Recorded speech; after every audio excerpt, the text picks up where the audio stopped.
This is Alexa with the Clinician's Atelier and founder of Care Identity, and I'm really excited to have Dr. Lyndsi Cress on the podcast today.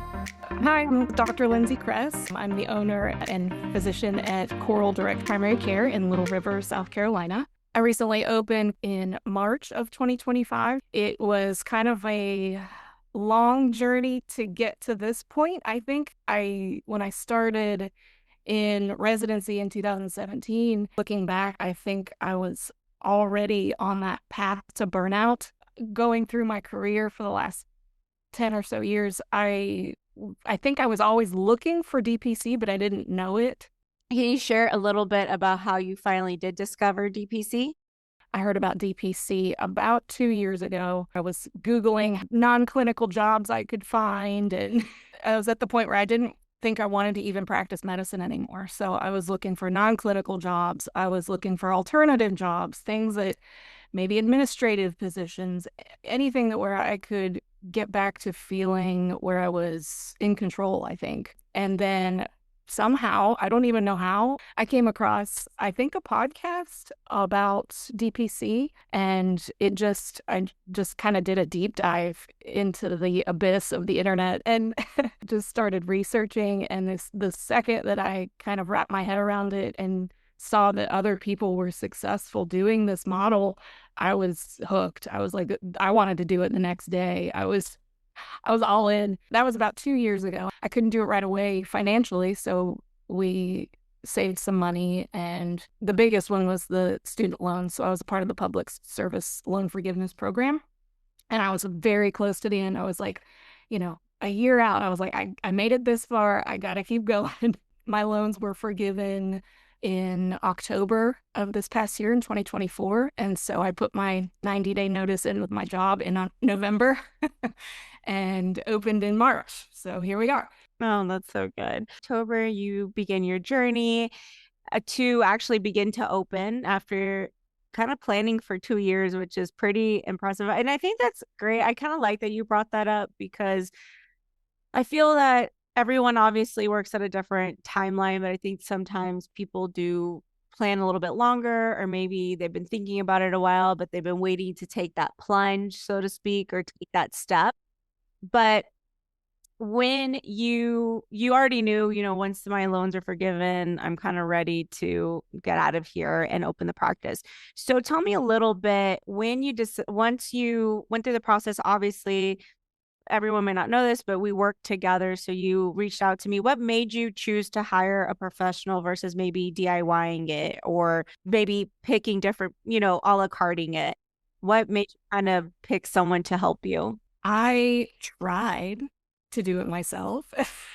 uh, I will admit, I went on Wix. I went on, what was the other one? Squarespace. So I ended up, and I pulled them up and I started, and I was like, I can do this. I can totally do this. I'm a doctor. I went through years of education and training. I can make a website. No. No, it's not my forte. All right. For one thing, I'm a little bit of a perfectionist. So I would spend like an hour on one tiny little section of the website, and I still didn't like it, So it just wasn't something that I wanted to do. I figured out very quickly that it's not my forte. And so that was one thing that I wanted to be kind of the upfront representation of me and my practice. So I wanted it done right, and I wanted it to really represent me as a physician and my style. And I knew that I wasn't going to get that done. And I was working full time, in the fee for service world. I was seeing 20 to 24 patients a day. I was getting home at 6 o'clock at night, and I had 2 hours left to take care of my two kids before they went to bed. And then I was exhausted. So there was no time that I wanted to put into that. I just wanted that to be done, and I didn't have to worry about it, and I wanted it to be pretty, and it was. Yay. That's awesome. Well, that's funny. I didn't know you tried by yourself. I was like, man, when you came along, you're like, I'm ready. Let's do it. I was like, oh, great, just quick decision maker because you already had tried. Yeah, no, the 2 years leading up to that, like I researched and a few months before I contacted you, I did try, but it was a major fail. Well, that's okay. And I think that's where you have to sometimes realize there's some people that have the creative eye and they could probably do it successful, and that's great. But then also sometimes you have to decide. I always tell people this, if you were to go on a website and it looks dated or it looks super DIY'd versus going to another website that looks more polished, that is really like how you show up to a job interview. Like people are going to judge you and be like, oh my gosh, this website looks super dated. Like they're going to click off because it's just the information is just very jumbled all over the place. People don't know where to look because there is a structure and a science behind a psychology, let's call it, behind the structuring of a website. And so when you don't really think of how someone purchases or buys, and your website is set up in a way that's just throwing information on there, but there's no actual guidance, then you pretty much lose those opportunities. And people don't think about that. They just think, oh, what? It's just a website. Like, who cares? The information's on there, but they don't realize the website is that mini sales conversation. And so I think, sometimes being able to humble yourself, because it could be hard. Exactly like you said, I spent years in education, I spent years learning. I can do this. And the reality is sometimes you have to like humble yourself enough to be like, okay, I can do this. And maybe I want to save money, or maybe I think, oh, it's just a basic website. Who cares? But you're not realizing that that's how people are going to judge you when you show up online, because they don't get to meet you. They don't get to see you. Even if your picture looks polished, but the rest of your website doesn't, they're going to just think like, oh, well, they didn't invest enough in their appearance or their presence. Like, why do I want to invest in themselves? But that's a psychological subconscious thing that's happening that people don't even realize sometimes. I do think like it could be hard, to do that sobering moment of like, okay, maybe this is harder than I thought it was. And I do hear that. I had one gentleman, he bought my DIY course, and later he's hired me for like one-on-one sessions to kind of help him. And he said to me, I think I underestimated what it took to make a website. So I was like, well, at least you can admit that. Agree entirely. I saw it as an investment into starting my business. And now on this side of things, now that I'm open and started, I can 100% tell who has been to the website. When they call me, I already know if they've looked at the website or not. I usually ask them and say, have you checked out the website? Do you, know a little bit about what I do? But I kind of already know, because if they were calling me after they've seen the website, they're pretty much there. They've decided to kind of take the next steps to come in and be a patient. And sometimes they need a little of that nudge whenever they're calling and you're talking to them, and they might have additional questions specific to them. But by the time they've seen the website and then they call me, I can usually make that sale. No, that's so good. I love that you just said that, because in my sales course, like, how do you sell in a way that kind of mimics care, in a way that resonates and feels very unique to the person? And that's exactly that. What you just said is one of the things I teach.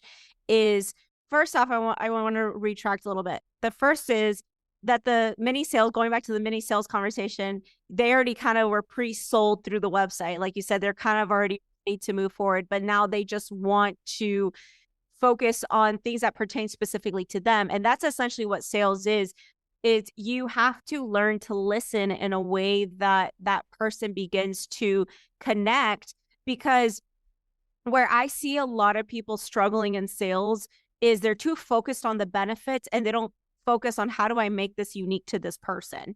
And so that's exactly, you hit the nail on the head. Like, they want to know, how does this work for me? How does this pertain to me? And why would I even want to invest in something like this? And so I think if more people understood and saw it from that angle, then it would make more sense why a website that helps convert is important, why it's important to understand what that person needs, and not just trying to sell the generic benefits, but how does what are specific things that you are offering that would be tailored to them or help them? And so I think that's a really good point as well. So I wanted to ask you next. So far, when I was checking in with you, seeing how everything was going, you told me that within your first 90 days, roughly, you've already gotten about 50 patients. So tell me, what have you been doing to begin to get that traction? Were there any past patients, or are these all like brand new people? Okay, so I practiced about 30 minutes away from where my current practice, my current DPC is. And so I did have about 20 patients follow me from that practice. And I still get, some of them are still trickling in here and there. So I expect some more to come in, but in the first 90 days, 20 of those were previous patients. And then I was looking before we started, I was just curious and kind of went through my panel real quick. And I would say some of them, most of them are either word of mouth. So those established patients from previously have told some people, or new patients have told people, neighbors or whoever. I've had several from social media, whether I want to admit it or not. Mostly from Facebook. We are in a over 65 community mostly here, so Facebook seems to be the social media of choice in this area. And then my husband and actually my dad and myself actually pounded the pavement in the area, handed out marketing materials to small businesses mostly for the first, probably the first month I was open. So I've had several just from that. I still get phone calls every now and then that someone will say, "Oh, hi, Dr. Cress. I met your dad at Walmart and he gave me your card." It's kind of a mishmash of different ways that I've gotten patients. No, but that's so good. I feel to really grow and even scale later on, having kind of multiple lead generation sources is really helpful. And so, with a couple of things you said, I want to kind of break them down one by one. One, I want to just point out that Facebook, yes, tends to have an older generation on it, like millennials and up, let's be honest. And groups are great. So on Facebook, is it just sharing what you're doing like in a post? Are you in any groups or anything? Yeah, so I joined any group in the area that I could find, just either residents or small business groups or anything I could think of, small mom groups, things like that. And anytime I post, which I do try to do it once a week, and I know I should be doing reels every, because that's essentially what's been getting more traction, but I just hate putting myself on the camera. So I have a hard time with reels, but I'm getting there. So, but I try to post at least once a week. And anytime I do post, I share to those groups. My husband shares to groups. So, and then I have several people, friends that in the area that also shares. In the groups, besides just sharing the videos, do you do any interactions? Do you reply to any questions or comments people have from time to time? Can you tell me kind of what that looks like? Yeah, absolutely. I've gotten several DMs from prospective patients after my posts. And most of the time, it's just questions like, do you take Medicare? No, I'm not insurance based. Nothing I do is submittable to insurance. Here's my website. If you're interested, you want to look at, more about what I do. It has a lot of good information on the website. So I do try to promote that as much as possible. Anytime anybody has a question on social media, I usually send them the link to my website.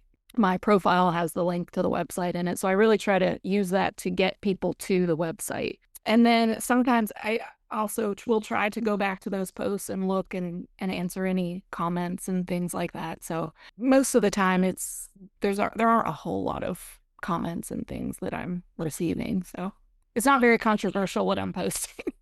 No, you're fine. So the other thing I want to ask, when you say you put your link in your profile, are we talking about your personal Facebook profile? No, so the business.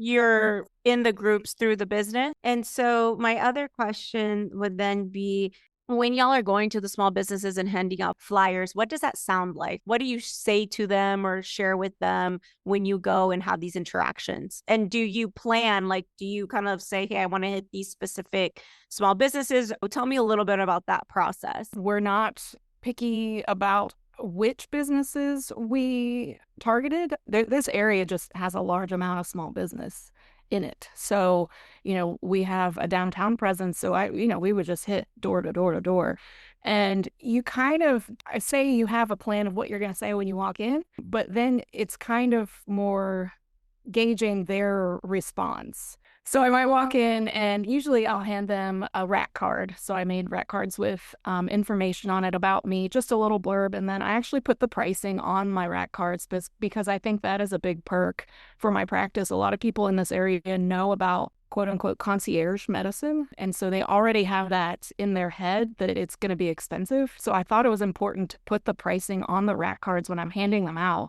just so that people right up front know that this is affordable.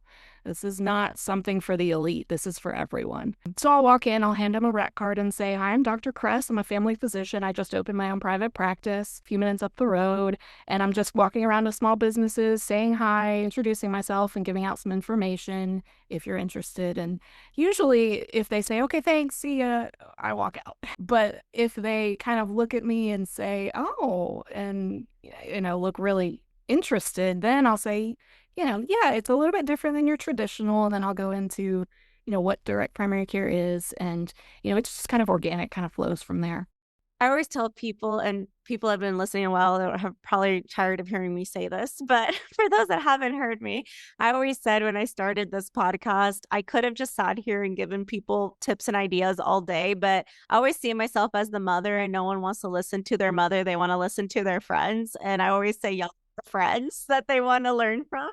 And so I love that you're saying all of this because I think it helps people get an idea of, hey, it's working for you and you're an example. Like, 'cause I can tell them, hey, this is what I would do, but they're like, oh, well, you're just in marketing, right? So when they hear somebody else kind of just solidifying what I'm teaching, it's always awesome to be like, see, it does work. I thought it was funny when you said your dad was handing out cards at Walmart. Like my brother always says, I can make friends with a wall if I wanted to because I literally talk to everyone. I once got a client washing my hands in the bathroom. That's impressive. I just listen though, because people will talk and you might say, like, this was for real estate specifically. I was like, oh, yeah, I'm a real estate agent. She's like, oh, well, I actually have this property I'm trying to sell. And I'm like, oh, great. Send me the information. Like, we're literally just washing our hands, talking about what we do for a living. Tell people you don't know when you're going to meet people or where you're going to meet people or what their needs are. You just never know. You should assume.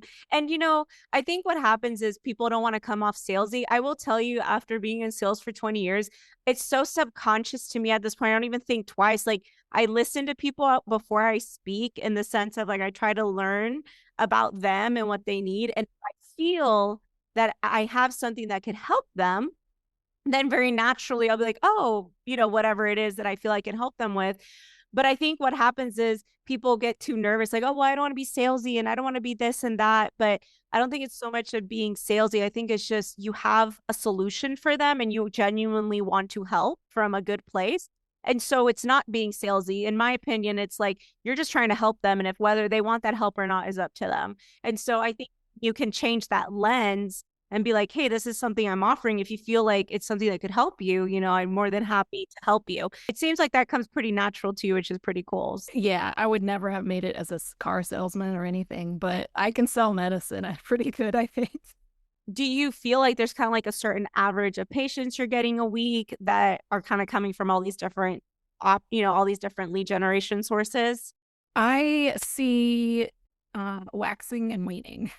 So I'll have a week where I'll have 5 signups, 5 new patients in one week. And then I'll have a week where it's just crickets and nobody's calling, no one's messaging. And those are the tough weeks. It always turns around. There's always someone that calls later the next week, maybe. And so it's been a little bit up and down, but I would say on average, 5 to 10 in the last probably 3 weeks. So, I can't say it's, yeah, one week it's this, the next it's that. It kind of just depends. That's sales. I always tell people, if you can begin to track your sales rhythm, because every single business has a type of cycle, and I used to study them, and to the T, every year the same months were slow and the same months were busy. And yes, so if you start paying attention, you'll know when your busy months are. I even had, I think, a doctor one day say that they noticed right around open enrollment, people would sign up more because they just assume that's the time they're supposed to sign up, or maybe they're looking to change their options at that point.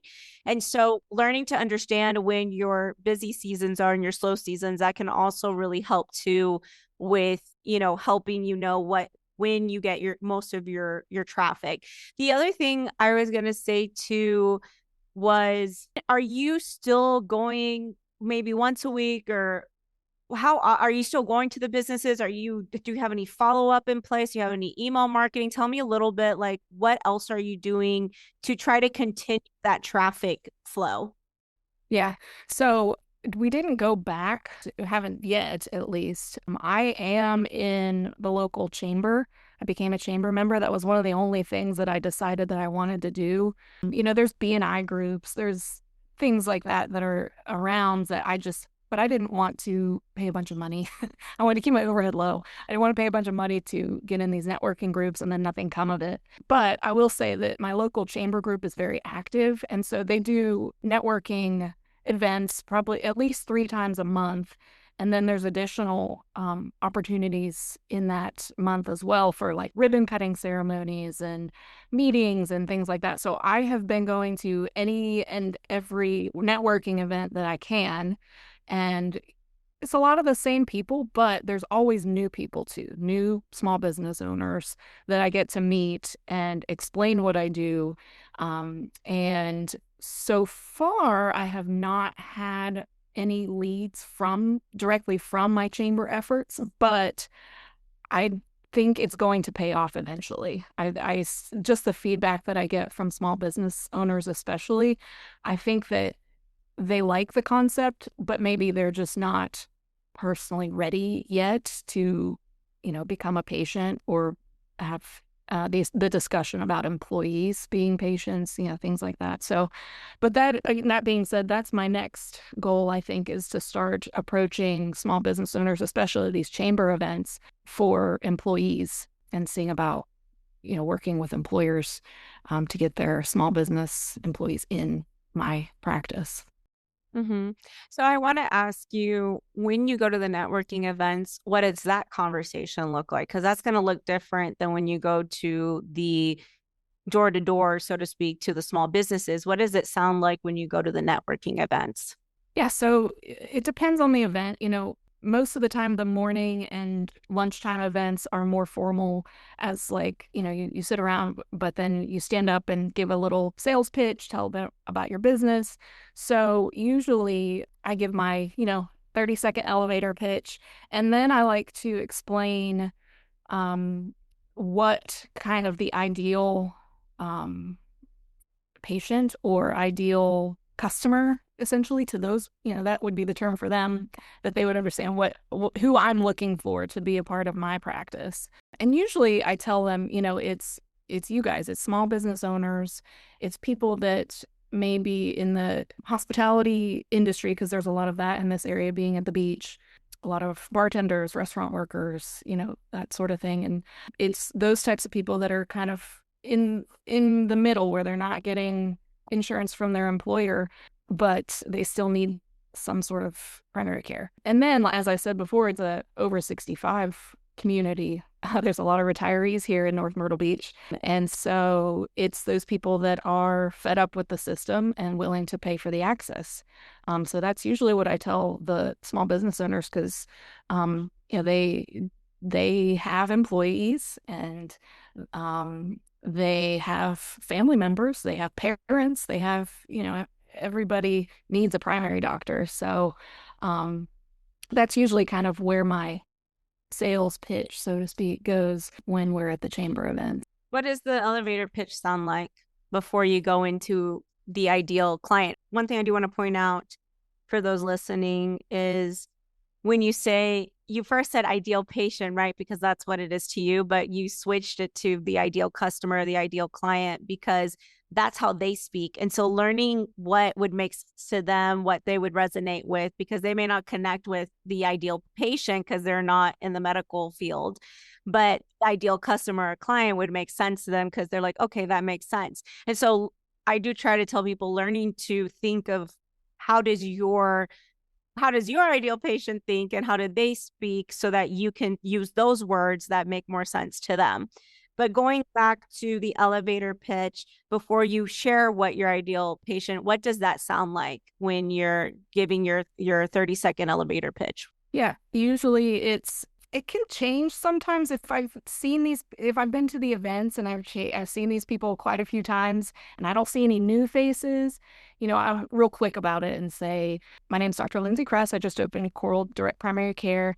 I'm a board certified family medicine physician and the owner of Coral DPC. If you're not familiar with direct primary care, it's a little bit different than traditional. I work with my patients directly. They pay me a flat monthly membership fee and they get all of their services covered, including all exam visits. They get direct access to me via phone, text, email, and I spend longer appointments with them, 30 to 60 minutes. And so it's more of a patient-physician relationship, and the patient's paying me directly, not their insurance company. So that's kind of what it sounds like. And I usually, kind of depending if there's new faces or not, might tweak it a little bit here and there to kind of tailor to the audience, but that's kind of the basic. Well, another thing I want to point out too for the listeners is your consistency. So you didn't just do it for the first month. You're still doing like maybe 3 networking events a month. I would try to incorporate some kind of follow-up system next because like you said, they're not ready right now. Typical stats is it takes 7 to 8 times or touches before someone actually converts. And sometimes it's even more. And so a lot of people will tell me, oh, I went to a networking event, but it doesn't work. Well, I'm like, okay, well, did you ever reach back out to those people? Did you get their business cards and say, hey, it was really nice meeting you at this event? Do you like build any type of relationship with them? And they're like, well, no, I didn't do that. Okay, well, you can't expect to go and meet someone one time and just think they're going to magically come look for you. You need to grab those business cards, put them in an email list. Even if you send something out once a month, just to be like, hey, I'm here, like stay front of mind, because as soon as they get sick one day or their kid gets sick and they're like, oh, my doctor's not available, but they're always available here. Let me go back to that website. I always get those emails. Let me look her up. And then that's how sometimes people end up converting. But if you have no follow-up in place, you're missing out on a lot of additional revenue because you're not checking in and following up with people. And it's not even just doing a personal follow-up. Like I said, you could just, as minimum would be just doing an email marketing campaign. A higher touch point would be sending them a text once a month, like, hey, it was really nice. How's everything going? Let me know if I can help you. Or maybe if you saves another employer, for example, if you're getting 2 employers, if you saved one employer a lot of money by them pairing DPC or just doing DPC or whatever it is, or just giving them access, making them look good because now they can give access in the restaurant, for example, to their employees. Like they don't pay for it necessarily, but like, hey, this is someone we have a partnership with in the area. If you're interested in getting any healthcare benefits, you can go to this practice and they charge X amount, right? And so now if you can show those employers this how you can help them, or that it doesn't necessarily have to cost them anything, they can just offer it to their employees. Now it looks more accessible too, because now they look good for offering it, but they're not necessarily for it, but it's accessible to where they can pay for it, their employee, if they're not looking to cover it. But my point of bringing up that example is being able to reach out to them or contact them and say, hey, we were able to save this employer X amount of dollars.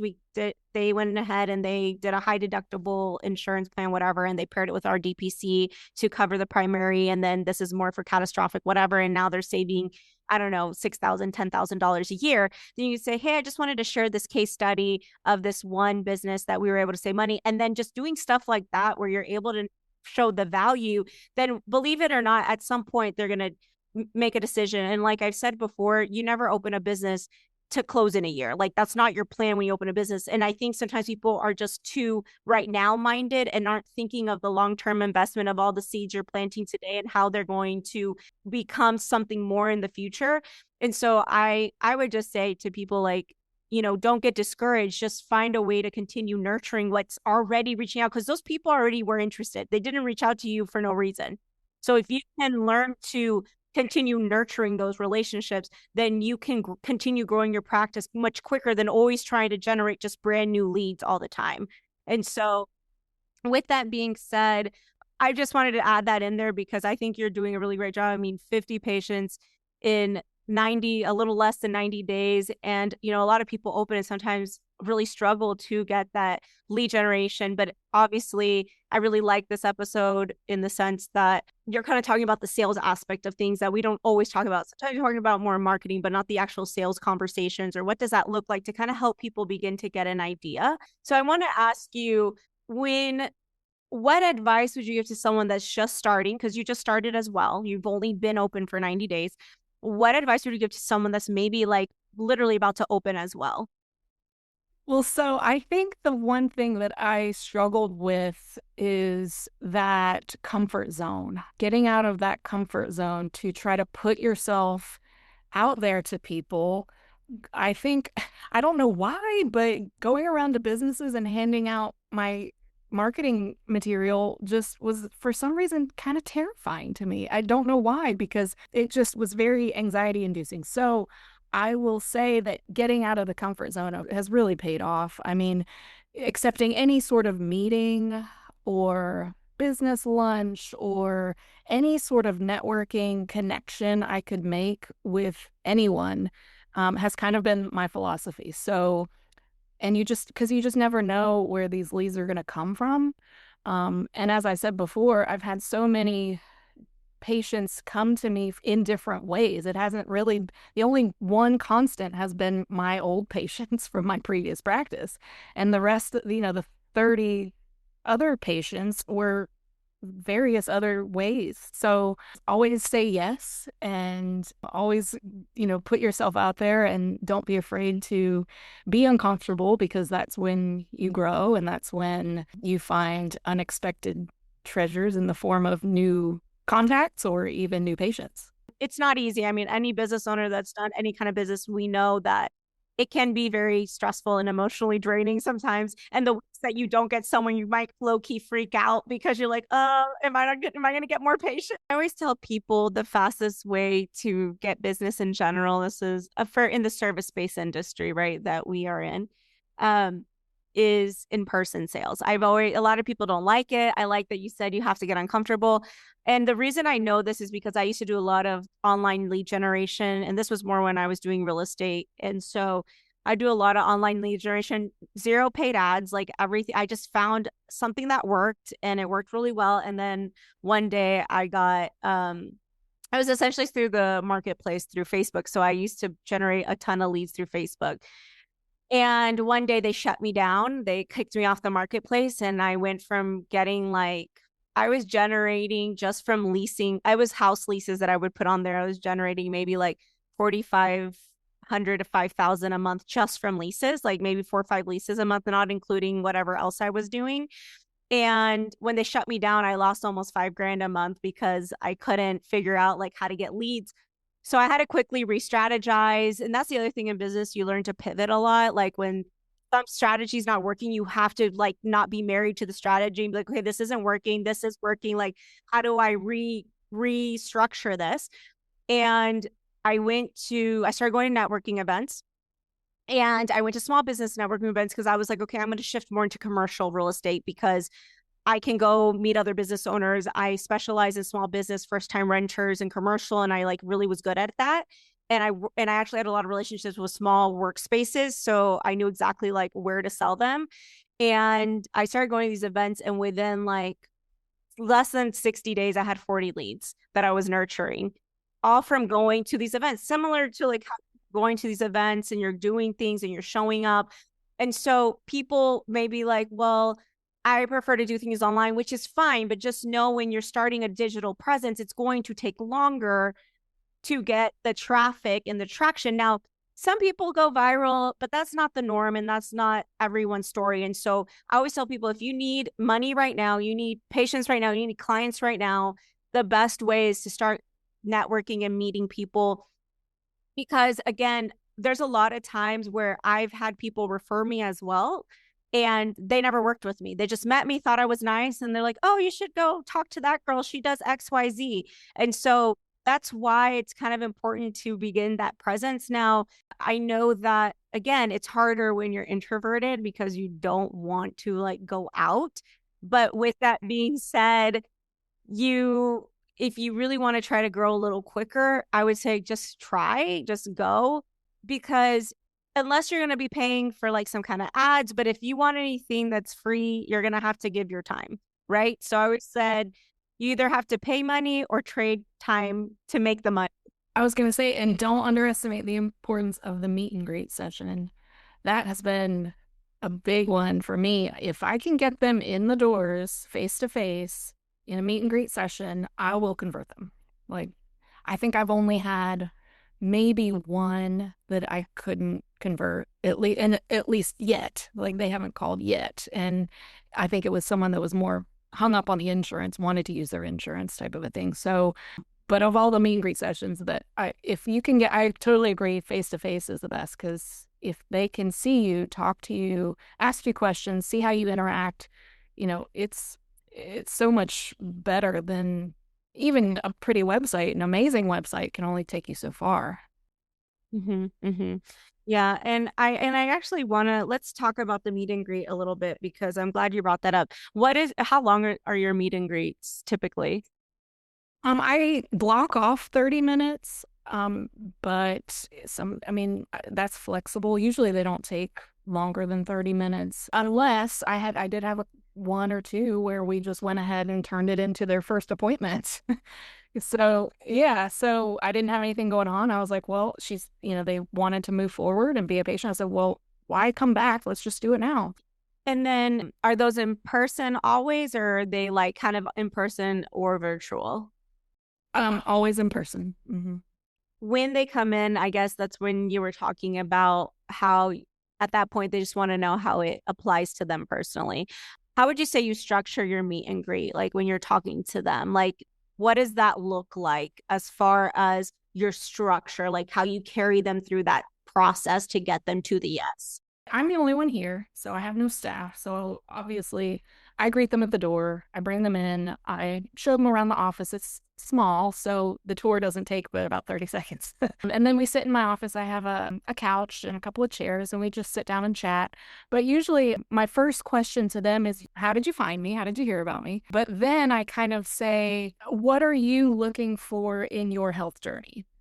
What is it that you're essentially trying to figure out what their pain points are, what I can do to answer the questions they have or solve the problems they have, as you said before. That's so most of the time they will then tell me how awful experiences they've had and this and that. And so it kind of expands from there. I always inform them obviously about the pricing structure and how nothing that I do is submittable to insurance and, the basics of direct primary care. But as I said, many times they come to me already kind of knowing that. Then we just kind of launch into specific questions. I hate to go back to the website, and it's not only because I designed it, but when your message is that clear, they're already pre-sold. They just need like you said, the push or the nudge. And so you want your website to be so clear that it does most of the heavy lifting for you and the convincing, that all you have to do is make it personal to them and close the deal. And I think that's how my website works too. Yeah, it does. And they want to meet me. They want to know what my personality's like. They want to know if they click with me. And so that sometimes that takes 5 minutes and they know that we're a good fit and it's just going to work. In that case, the meet and greet turns into a 45-minute visit. So, but yeah, you're right. They've already kind of bought into it. It's just you got to close the deal. I like that you brought up the personality. I do talk about that sometimes, but I didn't bring it up. But that's a good point, is people want to see if your personalities jive. And there's times that I've had my own sales calls and I just know it's not it. And not because anything against them, I could just tell they weren't vibing, or maybe there just was like where you're trying to talk and you're like pulling teeth because they're not very much sharing very much. And it's very hard to create a whole brand or do a whole thing when someone doesn't really open up and like share their vision with you. And so that's not very common, but every now and then I do have those moments where I'm like, yeah, it just doesn't feel like it's going to convert, just because maybe they just didn't open up as much or just didn't feel like the conversation was flowing as much. And so picking up on those cues and picking up on those things and still trying to see if you can get more information or learn more about them. But I do think it is definitely more of a personality thing than it is even what you're offering at that point. Because they always say, not just like in general, they always say people do business with people they like. Thank you so much for your time. This was actually a really fun conversation. And I'm so thankful that you got out of your comfort zone and came onto the podcast. Yeah, you're welcome. Thank you for joining. I hope you got a lot of value from today's episode on how the sales conversation could look like. And if you haven't already visited our website, thecliniciansatelier.com, I did launch our I Need Patients Yesterday course. It is now live if you want to learn how you can, one, connect authentically with your audience, and two, how do you actually have the sales conversation in a way that feels natural, and three, how do you actually find your audience. I have some other courses coming live soon. So have our DIY course if you want to learn to make your own website. So have some other tools like our wireframe, which is similar to a website template. And we also do help people with creating their brand. You can work with my team or myself on creating a brand if you're in the beginning stages of launching.